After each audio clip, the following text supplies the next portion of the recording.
MTA International, reaching the corners of the earth.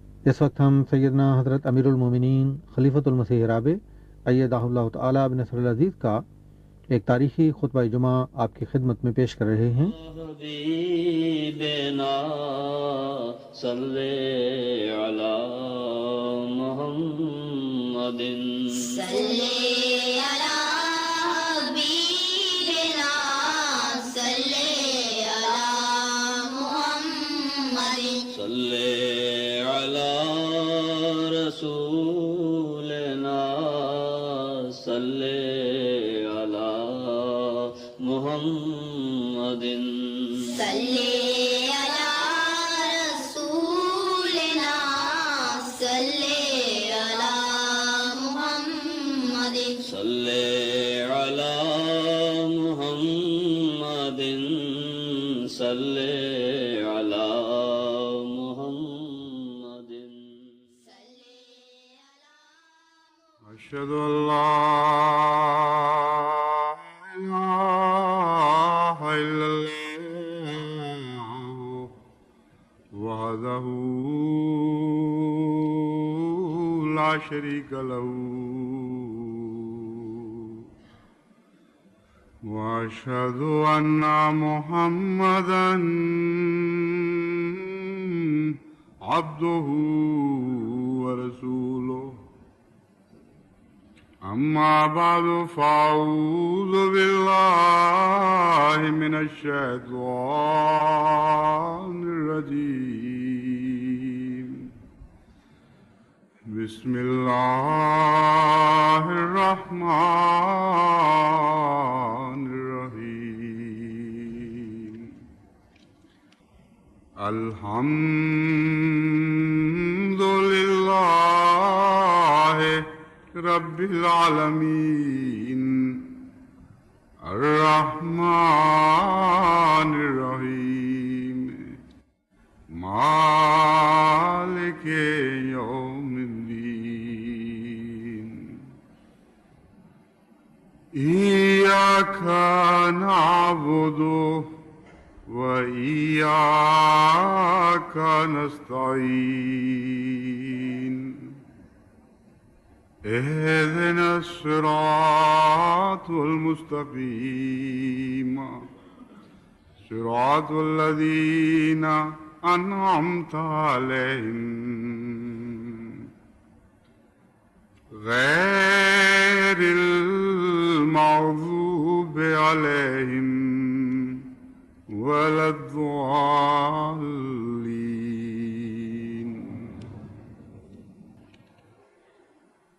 إن الإنسان خلق هلوعا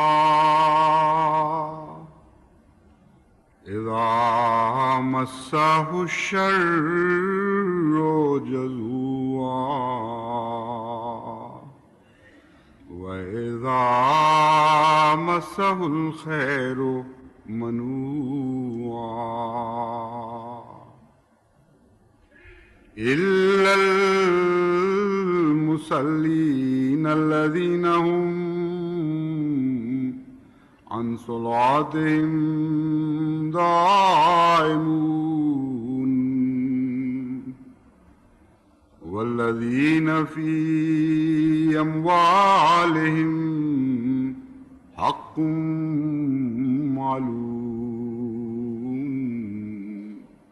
للسائل والمحروم والذين يصدقون بيوم الدين والذين هم من عذاب ربهم مشفقون إن عذاب ربهم غیر معمون۔